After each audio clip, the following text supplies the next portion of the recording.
Ɗuminsa, dara ta ci gida yayin da 'yan bindiga suka fara hallaka junansu ta hanyar kaiwa junansu farmaki. Don jin yadda abin yake, jama'a don Allah ku daure ku danna mana alamar liking akan bidiyon nan. In wannan ne farkon zuwan ku wannan tasha tamu mai albarka, don Allah ku daure ku danna mana alamar liking akan bidiyon nan. In wannan ne farkon zuwan ku wannan tasha tamu mai albarka, ku daure ku danna mana alamar subscribing, kana ku danna ƙararrawa, sannan ku kasance zuwa ƙarshen rahoton domin tabbatar da al'amarin da yake faruwa. Da ɗumi-ɗuminsa, dara ta ci gida, 'yan ta'adda sun aika ƙasar gumin ɗan bindiga Kacalla zuwa lahira. Ƙarshen rikakken ɗan ta'adda a Kacalla Ibrahim Gurgun Daji ya zo a hannun wasu 'yan bindigar da aka yi arangama da su. An gano gawar Kacalla a yashe ranar Lahadi, wanda kafin mutuwarsa ya takurawa jama'a da satar bayan Allah. Haka kuma Kacalla ya shahara wajen bawa wasu miyagun 'yan ta'adda da ake nema mafaka a wani ƙauye a jihar ta Zamfara. Rikicin ya balle ne tsakanin babbar kungiyar daji da kuma wata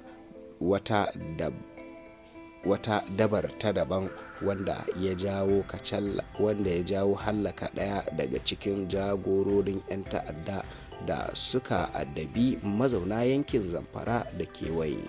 Rahotanni sun bayyana cewa an tarfa jagoran 'yan ta'addan ne Kacalla Ibrahim Gurgun Daji a kwanar Nasiru da ke Mada a ƙaramar hukumar Gusau. Jaridar Zagazola ta tattaro cewa wata dabar ta 'yan ta'adda ta kashe Kacalla Ibrahim Gurgu ne a ranar Lahadi bayan ƙazamar arangama da suka yi. An zargi jagoran 'yan ta'addan Ibrahim Gurgun Daji da gallazawa matafiya da kuma sauran mazauna hanyar kwatarkwashin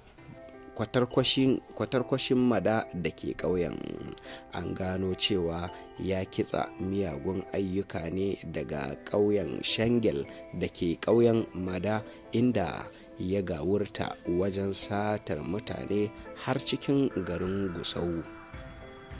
An gano yadda ɗan ta'addan Kacalla Ibrahim Gurgun Daji ya rika ba sauran miyagun 'yan ta'adda da sauran ɓata garin jama'a mafaka a ciki har da Bello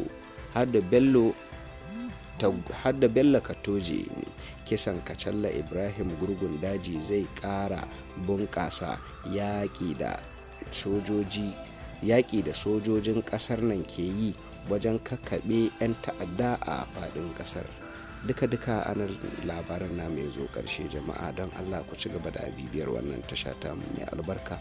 Muna godiya.